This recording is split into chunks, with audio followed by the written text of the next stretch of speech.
Olá, estamos iniciando mais um episódio do Comex Sem Fronteiras, já na 6ª temporada.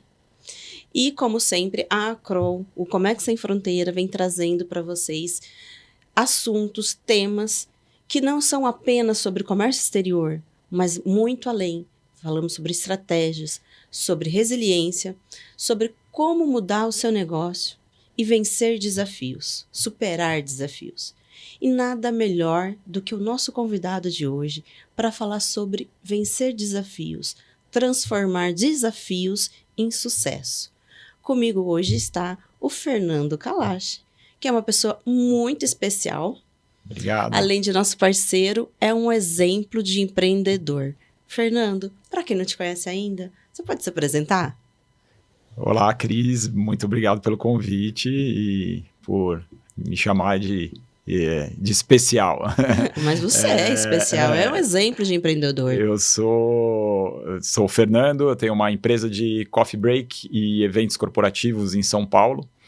Eu fundei essa empresa em 2012 com uma portinha de uma loja que vendia sanduíches num esquema rápido de serviço e produtos mais sofisticados. E de lá para cá, muita coisa mudou, realmente, como você falou.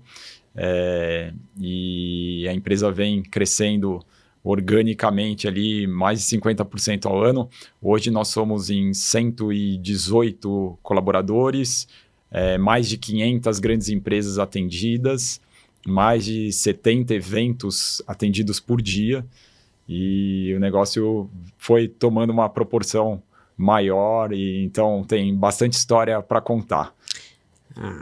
Mas conta um pouquinho mais, porque não foi assim simplesmente tão orgânico, não é mesmo, Fernando? Eu sei que você começou com essa loja, e aí você parou em um determinado momento e olhou que você precisava crescer. E para crescer, você precisava fazer algo diferente, não foi? Sim, verdade. Eu entendo que nós, empresários principalmente, precisamos ter uma sensibilidade na percepção do nosso cliente, da experiência do nosso cliente, aquilo que a gente está proporcionando a ele, e também nas oportunidades que vão aparecendo na nossa frente. Então, desde o começo, eu estive atrás do balcão. Principalmente no começo ali, ouvindo o cliente, conversando com o cliente. E foram os clientes que me sinalizaram um mercado com uma demanda reprimida. Então, eu atendia varejo, atendia pessoa física. Durante o dia, né? Durante o dia e à noite também, né? E com um bom atendimento, com aquela imagem que a gente passava de se preocupar com a experiência de quem passava por ali, não só dos clientes, mas dos colaboradores também, desde a apresentação da loja, dos produtos, do quão confortável ou não era, e também de mostrar que nós estávamos ao lado deles através da hospitalidade. Esses clientes começaram a ter mais confiança, ter uma certa segurança em estar lá e entender que aquilo que eles às vezes sugeriam acontecia e tal. Que eles eram ouvidos, né? Que eles eram ouvidos. Então, com isso, começou a aumentar, aparecer essa demanda de eventos corporativos. Fernando, me atende num café para minha diretoria. Fernando, me salva ali com um almoço para o meu diretor e tal.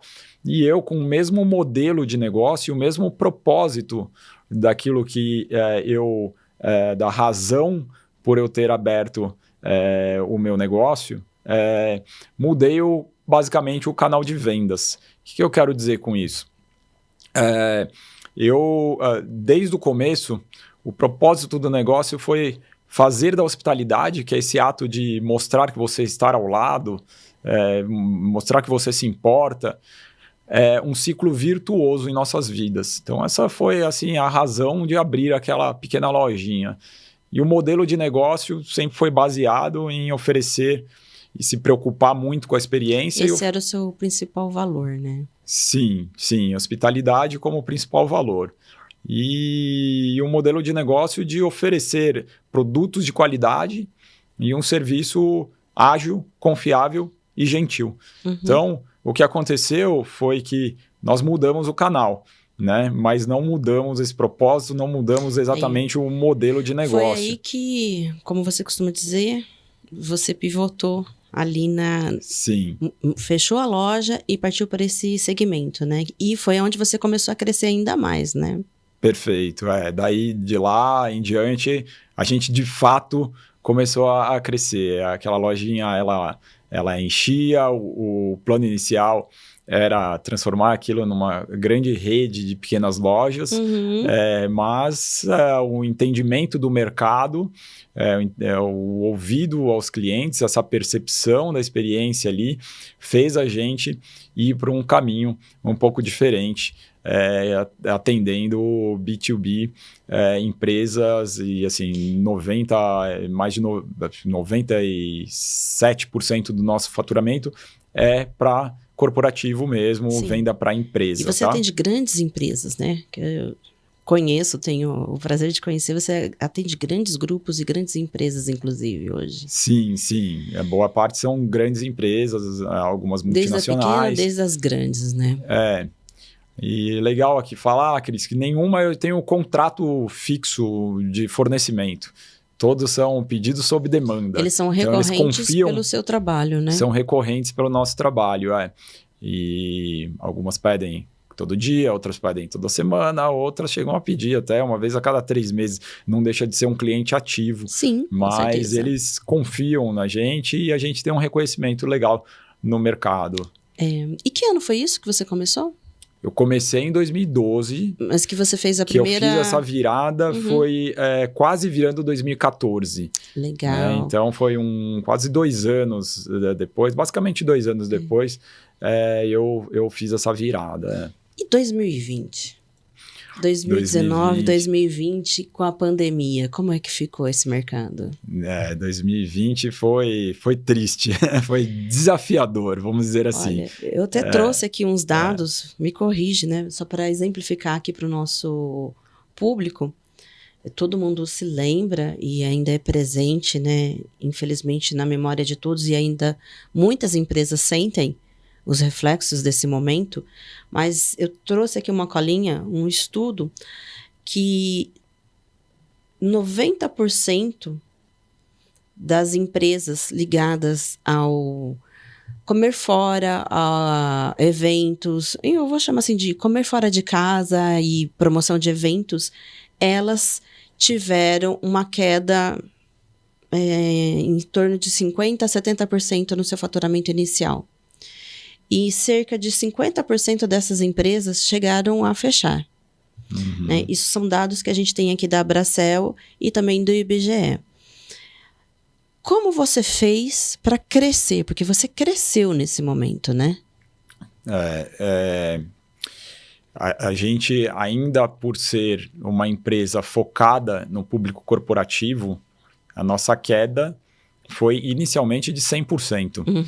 Então, para a gente, o momento da pandemia foi avassalador, porque no começo já foi bem difícil o negócio. A gente teve que...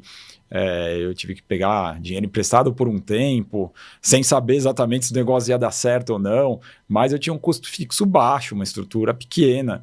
Ali, quando eu já estava no momento de pandemia, meu custo fixo era muito maior, minha equipe era muito maior, os desafios eram maiores ali.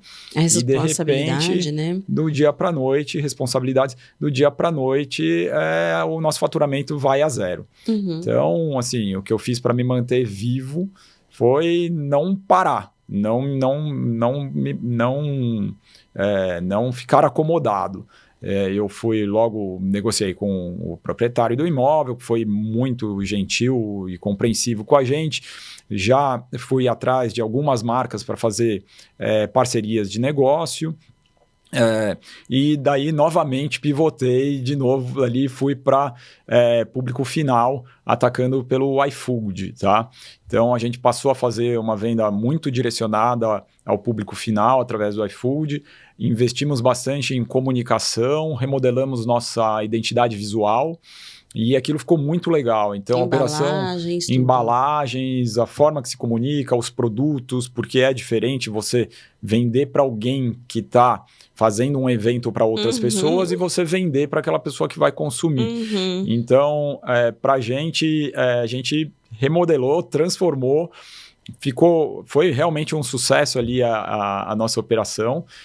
Não digo que chegou a crescer na pandemia, para a gente foi bastante difícil mesmo com esse bom faturamento, mas o que eu entendo depois de tudo isso ter passado é que a gente parece que alimentou a vontade de um público corporativo ali que estava hibernando. Sim. Então, depois que a pandemia acabou, aí sim a gente passou a crescer muito mais do que crescia antes da pandemia. Você continuou atendendo o público que estava por trás das contratações. Exatamente. Né, do B2B, são pessoas que estão atrás do B2B. Que estavam lá em suas residências, mas trabalhando e fazendo suas coisas.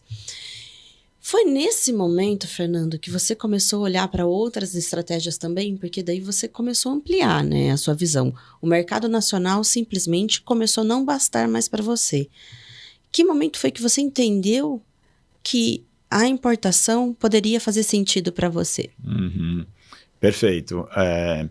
Então, o negócio teve ali como um principal valor a hospitalidade, e hospitalidade por si só não leva a gente a crescer o negócio. Então, agrega valor, mas você precisa de margem. Exato, eu preciso de eficiência e eu preciso de outros valores ali que estão dentro da nossa cultura. Um deles é realmente a eficiência. Certo. Então, eu precisei começar a procurar como eu vou ganhar eficiência aqui, como que eu vou aumentar a minha margem de lucro. E um belo dia, numa viagem internacional para uma feira que eu fiz, um amigo meu nos indicou uma forma da gente poder importar. Cheguei ali ao contato com vocês da Acron. E esse amigo, a gente pode até dizer que é um grande amigo nosso também, parceiro, é o Cleuber, né? Exatamente. Cleuber, grande que está sempre aqui conosco também. É isso aí, o Cleuber é um parceiro, é um amigão aí que falou, ó, vai ali na Acron, eles vão te ajudar, vão te dar todo o suporte, e realmente foi isso que aconteceu. Então, eu estava com aquele certo medo inicial, como que poder importar embalagens da China, que foi o que eu já tinha visto em uma feira ali em Chicago, e entrei em contato com vocês foram super atenciosos com a gente, foi realmente, me deu um conforto para eu poder dar esse primeiro passo, e após depois de tudo isso acontecer, eu entendi que é mais fácil do que a gente imaginava. Exatamente. Você já antecipou a minha outra pergunta, tudo bem? A gente já respondeu. Mas eu acho, assim, fazendo um comentário que eu valorizo muito, eu, Cristiane, e a minha empresa também, todos que lá estão, a Sara, que você conhece, que é minha sócia também, o atendimento. O atendimento é a chave do negócio. Claro que o conhecimento, a entrega, tudo isso faz parte. Não basta eu ter um bom atendimento com você, mas também é como o seu negócio, né? A gente não fez um contrato contigo, né? Você precisa ficar agora comigo por 1 ano, não foi, Fernando? Você entrou e continuou conosco todo esse tempo, e a recorrência é porque a gente consegue entregar e atender as suas demandas de formas diferentes. E elas vão sendo diferentes, assim como é o seu negócio, né? Cada cliente precisa de um tipo de entrega, tem uma demanda. Então, eu fico muito contente em ver a sua visão, que é muito parecida com a minha visão. Claro que negócios diferentes, segmentos diferentes, mas eu também acho e entendo que esse é uma das grandes chaves para o sucesso. Verdade, você tem toda a razão. O atendimento faz toda a diferença, afinal de contas, a gente tem muitos desafios dentro do nosso trabalho, eu tenho muitas preocupações ali no meu trabalho, então a gente precisa ter relações com empresas que nos dê conforto de que vai dar tudo certo. E até agora tem dado tudo certo, a gente já está na 4ª importação, importamos embalagens, agora a gente está importando utensílios de inox, e é isso aí, tá? Cada Estamos vez seguindo. a gente está trazendo um produto diferente. E você teve recentemente na China, não teve? Sim, sim. Agora essa viagem foi especificamente para desenvolver e trazer. Como é que foi essa viagem para a China? Me conta. Sim, essa foi incrível, uma experiência incrível que eu recomendo a todos um dia... se puder conhecer a China. Eu estive em 8 fábricas, em 7 cidades espalhadas pelo país. E assim, a gente já importa, como eu falei, de um fornecedor específico de embalagens. Eu já estava com isso em mente, eu quero conhecer, em algum dia eu vou lá conhecer esse fornecedor de embalagens. E agora nós estamos... construindo uma cozinha de produção, uma fábrica. E para essa fábrica, eu preciso de utensílios de inox. E nessa eu já fui pesquisar ali, será que e se eu comprar na China? Vi que inicialmente que os preços eram mais baratos, logo já fui falar com o time da Acron ali, você, Cris, me deu... Lá da China mesmo. Inclusive Antes, me deu algumas dicas, me deu a segurança ali de poder ir. Valeu bastante. Algumas específicas valeu muito ali, como conversar e como a estratégia comercial mesmo, né? Estratégia de busca e tal. Então, isso foi muito importante. E, assim, eu fui no final na aventura sem guia, sem falar uma palavra em chinês. Mas você fala bem o inglês. Eu falo bem o inglês, acontece que a grande maioria ali não fala uma palavra de inglês. Nós conversamos sobre isso, lembra? Sim. Mas, assim, eles são muito solícitos, tem hoje tradutor no celular... E foi uma experiência incrível, porque a China ela é muito moderna. A China tem uma infraestrutura que eu não vi em nenhum outro país que eu estive. Por outro lado, tem um contraste da cultura, que é uma cultura que você não vê em outro lugar, uma cultura mais enraizada. A gastronomia que não é para qualquer um. É diferente. Bem diferente. É bem diferente. E a China também é legal que, ao mesmo tempo... que é muito moderno, que hoje, né, muito moderno, infraestrutura maravilhosa. Você tem ali quase todas as cidades, você tem regiões, áreas ali que eles chamam de Old Town, né? Preservadas de séculos atrás. Então, assim, tanto culturalmente quanto da parte do meu negócio, você vê ali os chineses são muito trabalhadores, eles trabalham muito, trabalham bem, e ainda com a tecnologia que eles têm, é muito difícil disputar com eles, concorrer com eles. Então, acima de tudo, você não ganha só em preço, você ganha em qualidade, trazendo especificamente da China, né? E ganha em variedade de produtos que se você tem lá. Então, assim, para mim foi muito positiva essa viagem. Depois, voltando para cá, tive o auxílio, consegui fechar um negócio ali e tive o contato ali de outros lugares também, no qual eu passei.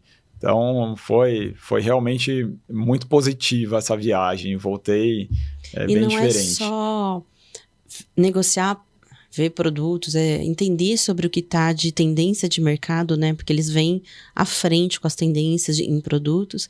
E também ver toda a questão de gerenciamento. Nós vemos desde o mais simples ao que há de mais moderno. E a gente passa a entender, muita gente ainda tem um pré-conceito de que na China não tem produtos bons, só produtos baratos. E é muito ao contrário disso, né?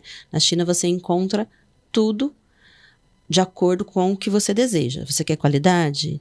Você quer só preço? Não é isso, Fernando? É isso mesmo, exatamente. Essa visão ela é errada, é uma visão antiga, né, do ponto de vista da China, porque você chega lá, a qualidade do material, a qualidade dos produtos que eles vendem, numa forma geral, é muito acima da nossa. Então, se você quiser só preço, você encontra ali. Mas, se você quiser qualidade, não tenha dúvida que eles têm uma linha muito grande de produtos de qualidade. E aproveitando essa deixa que você colocou, é claro que, assim como no Brasil e como em todos os outros lugares no mundo, vão existir empresas ou empresários que não são tão sérios. Mas isso não é uma questão da China, nem uma questão do Brasil, isso acontece no mundo todo. Você já sabe, mas vamos aproveitar para trazer para o pessoal aqui, que é importante enviar, receber as amostras.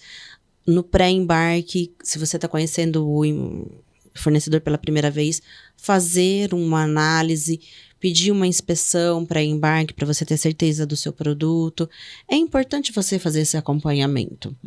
Né? E muita gente se coloca em risco não fazendo esse acompanhamento, não pesquisando quem é o seu fornecedor, não buscando, né, se ele participa de feiras, se ele já está no Brasil ou se ele já está em outros lugares, qual o tamanho, se essa fábrica realmente existe. E a visita que você fez é um dos pilares principais para o desenvolvimento de um bom fornecedor. E eu tenho certeza que você vai voltar muitas outras vezes.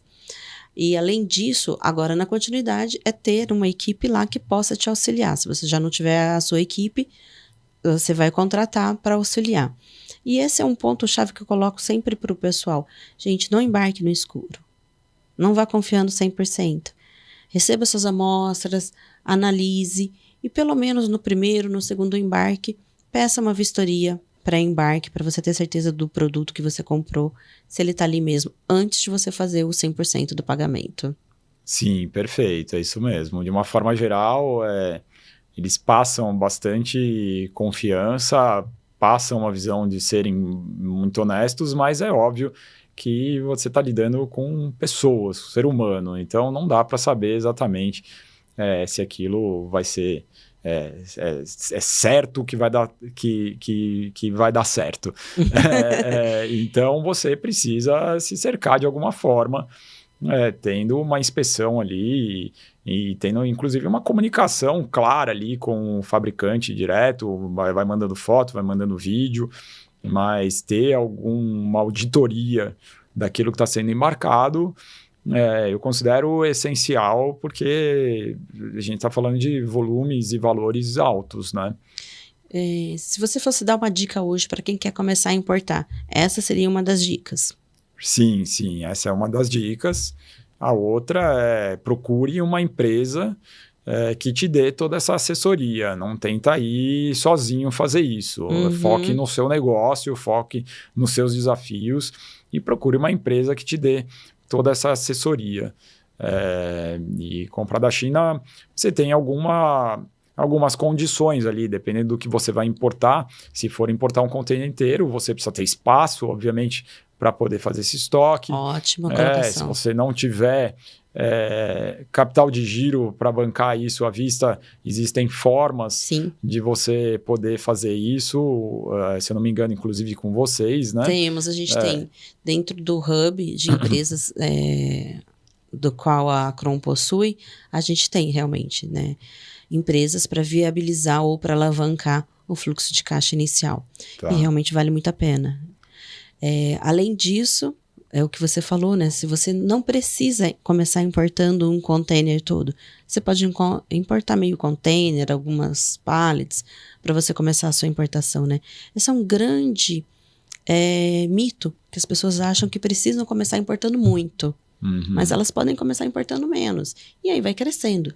É claro que com a progressão, né, a quantidade que você vai importando, você vai conseguindo mais competitividade. É como no Brasil, né? Sim. Realmente você consegue diluir ali o preço do frete no seu produto, mas pelo jeito consegue importar também pequenas quantidades, né? E parece que depois que você importa a primeira vez, vai embora, porque você começa a sentir segurança de que aquilo dá certo. Para a gente, a economia é muito grande com um produto melhor do que o que a gente comprava aqui no Brasil. Então, para a gente ficou bem redondo isso. E agora, comprando esses utensílios de inox, que eu fui lá atrás para essa fábrica, também a diferença de preço foi muito boa, e principalmente da qualidade em comparação com o que eu tinha aqui. Então, estou entendendo que eu estou fazendo um bom negócio, a gente deve receber isso daqui a 1 mês e meio, mais ou menos. Ai, perfeito. A gente está acompanhando. Estamos ansiosos para ver se essa carga chegar. Fernando, eu vou pegar uma deixa em algo que você comentou. E eu acho interessante a gente compartilhar. Você como empresário, você como uma pessoa que já revolucionou o seu negócio várias vezes, né? E vem fazendo isso, enfrentando os seus desafios, que não são poucos, mesmo nesse momento, né? Porque quando a gente também está crescendo, os desafios se tornam ainda mais inúmeros. Sim. Nunca deixa de acontecer, não é mesmo? Mas me conta, quando você começou a importar, quais eram as suas principais dúvidas, seus principais medos? Conta para o pessoal onde você tinha dúvidas e onde a gente pôde te auxiliar. A gente fica assim com uma visão de que será que vai dar certo? Será que eu vou receber esse produto do jeito que eu estou esperando, na qualidade que eu estou esperando e que o fabricante está ali dizendo que de fato vai entregar? Então você fica realmente nessa expectativa de qualidade, que acho que é o ponto aqui crucial, né? E depois vem o segundo ponto, aquele valor que é uma expectativa de valor final. Ele vai bater com esse meu planejamento ou não? Então, aí vai, mais uma vez, o conselho de ter uma assessoria que te suporte nisso, que te auxilie em todas essas dúvidas. Então, no começo, para a gente, foi esse ponto de interrogação. E aí, quando a gente viu a qualidade, testou, começou a colocar no cliente, não teve problema. Olhou a viabilidade econômica, que aquilo realmente ia valer a pena, né? Sim. Valeu a pena ao ponto da gente... no final das contas, a gente não precisou alugar um espaço, mas estava na minha conta ali alugar um pequeno galpão para eu poder estocar tudo que eu trouxe, e mesmo assim iria valer muito a pena financeiramente. Então, no final, você pensou em todas as etapas da sua estratégia. E essa parte que você colocou sobre... Agora, um dos medos, eu também sinto que um dos medos principais é saber se a fábrica realmente existe e se o que eu estou comprando vai chegar. Por isso que eu sempre aconselho, gente, inclusive para garantir o seu negócio, quem está importando, quem está começando, realmente contratar uma assessoria para verificar no pré-embarque se o produto é aquele, receber as amostras, analisar e depois fotos ou... Dependendo do produto, por exemplo, pode ser um produto químico, que você precisa de uma análise mais profunda sobre isso. A gente também consegue fazer, ou outras empresas também conseguem fazer, mas é necessário, porque depois que chega aqui no Brasil, se torna tudo mais complicado para você fazer uma troca ou para você negociar isso com o seu fornecedor, né? Sim, é muito difícil depois. E a gente paga tudo antecipado, né, Fernando? Exato. Eles vão fazer o possível para tentar reparar algum dano ou para tentar contornar isso. Eu não tive nenhuma interação, nenhuma experiência negativa em se falando de idoneidade da parte dos chineses ali.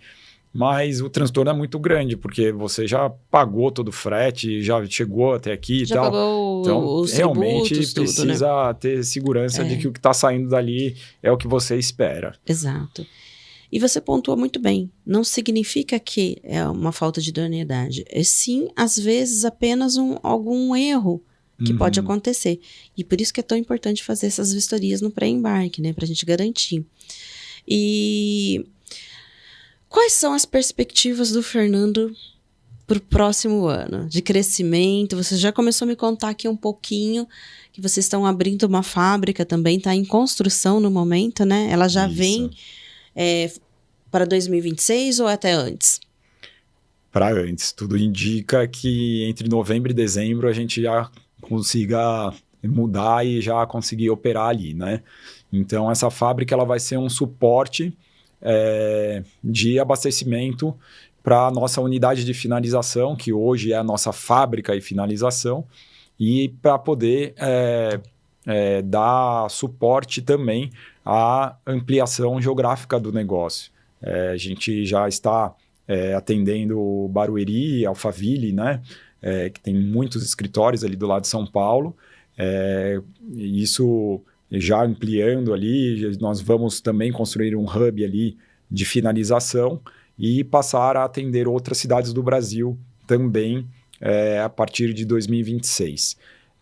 Também a gente tem um outro negócio que estamos iniciando com ele, que são caixinhas de snacks com validade maior, com uma comunicação e um atendimento, um serviço diferenciado, como é hoje do Pão e Talho, para poder atender situações com um orçamento menor ou situações na qual o cliente não conseguiu fazer um planejamento certo daquela agenda. Né? Por exemplo, que acontece todo dia, né? Todo dia. Então, ele já tem as caixinhas, se acontecer uma reunião de última hora, aquelas caixinhas já estão prontas, assim como para poder atender conferências e vários outros mercados. Então, por um lado, a gente tem essa expansão geográfica para outras cidades do Brasil e, quem sabe, fora do Brasil. Opa! E depois, a caixinha... Tivemos um spoiler aqui, então. E para Ribeirão Preto, Campinas, quando você vai vir? Sim, já tive alguns contatos já de Ribeirão e Campinas ainda não. E a gente está estudando. Eu vou devagar, eu não vou colocando... as coisas na frente do nosso ritmo natural, mas existe sim esse plano de expansão e Ribeirão não está descartado, não. E fora do país, né? Que já tivemos aqui nosso spoiler. Sim, grandes cidades fora do país, Fernando, a gente falou sobre algumas dúvidas do empresário quando ele vai começar a importar e como a gente pode mitigar e garantir com que essas operações aconteçam com sucesso. Uma dessas situações, da dúvida que você colocou, é a questão da viabilidade econômica, né? Que é de fato saber quanto o meu produto vai chegar aqui no Brasil. É claro que a gente tem uma série de questões que elas não são totalmente previsíveis, como a cotação do dólar no dia que você vai desembaraçar a sua carga, no dia que você vai fechar o câmbio. Dá para você mitigar um pouco esse risco através de travamento de câmbio, ou seja, de hedge, mas tem outras coisas que a gente não consegue prever, por exemplo, atraso nos portos de origem, ou atraso para atracar aqui no Brasil, mas de uma forma geral, quando a gente faz uma viabilidade de forma séria e bem estudada, chega muito próximo do que você realmente planejou. Estou correta? Está correta, sim. Eu sempre peço esse estudo para vocês antes de concluir a decisão e todas as vezes bateu muito perto do valor estimado final.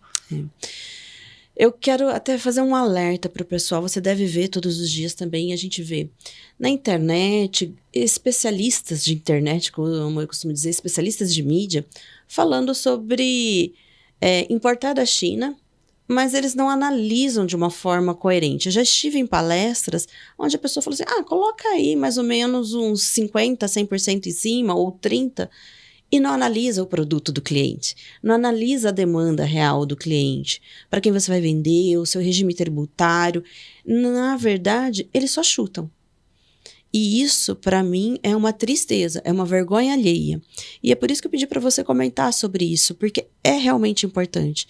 Porque muita gente, quando eu converso, fala, eu já importei, mas não valeu a pena. E aí, quando eu pergunto por quê, porque a minha previsão era uma, mas chegou aqui totalmente diferente. E aí eu vou conversar e muitas vezes a conta que está se fazendo é o valor da mercadoria mais o frete e um X lá que jogou por cima, sem fazer essa conta real de quanto ia custar aqui. Não analisou a logística no Brasil, não analisou de forma minuciosa os NCMs que você ia trabalhar, o seu regime tributário, que é essencial falar sobre ele na hora de compor o custo. Então, eu vejo com muita tristeza isso acontecer no mercado. E eu achei muito interessante você trazer isso, porque eu acho que o empresário precisa entender que importar não é só comprar, né? Sim, com certeza. Importar vai refletir na sua operação. E você precisa ter o máximo de qualidade nos dados possível para aquilo não virar um grande transtorno para você depois, não é? Fazer realmente um mau negócio, uma má decisão. Como a gente costuma brincar aqui no interior, senão o molho fica mais caro que o peixe, né? Exatamente, é isso aí. Fernando, é uma delícia receber você aqui. Você que foi referência recentemente, né, na Infomoney, se eu não me engano. Isso, foi. Um empresário de destaque, né, que saiu de uma pequena loja de 20 funcionários. 20 metros quadrados. 20 metros quadrados, não era nem 20 funcionários, 20 metros quadrados. Que era um negócio familiar, né? Era uma pequena... E se tornou hoje uma empresa com mais de 100 funcionários e um faturamento exponencial, né, que vem crescendo ano a ano de uma forma interessantíssima. Você é referência como empreendedor por ousar, por estratégia. Você mesmo acabou de contar pra gente que, apesar de não ter esse conhecimento ainda sobre comércio exterior, você pensou em cada etapa. Você procurou uma empresa para te ajudar onde não era a sua especialidade. Você tomou ações e vem tomando ações sempre de uma forma muito consciente e sempre planejando muito, né?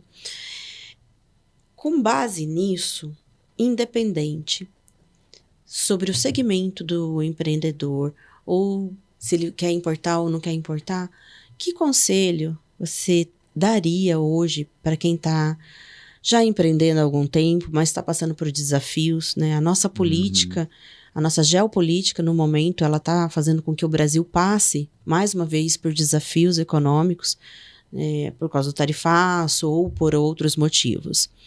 Então, para quem está começando ou quer começar, ou mesmo quem já está no mercado, mas está encontrando alguns desafios, o que você diria? Que conselho o Fernando diria se fosse assim para um amigo? Tá. Bom, conselhos. Eu diria, inicialmente, tenha um bom modelo de negócio, uma boa proposta de valor ali. O que eu quero dizer? Proposta de valor é aquilo que você sabe que faz bem, faz de melhor e o mercado reconhece. Tá? Então, tenha a clareza ali de como que, se esse modelo de negócio que você está propondo e se essa sua proposta de valor, ela de fato é de valor para quem está consumindo. Então, isso para mim é a base de tudo. Uhum. Depois, cuide do seu time. Entender seu mercado. Cuide do seu time. Tenha uma cultura forte. Tá? Esses são pontos também que a gente valoriza demais. Cuide das pessoas que estão com você, porque são elas quem cuidam do seu cliente. Se preocupe com a experiência a todo momento de todos os pontos de contato que o seu cliente tem com a sua marca, não só com você. E, por último, conselho, faça o que está sob seu controle. Para de ler jornal e vai trabalhar.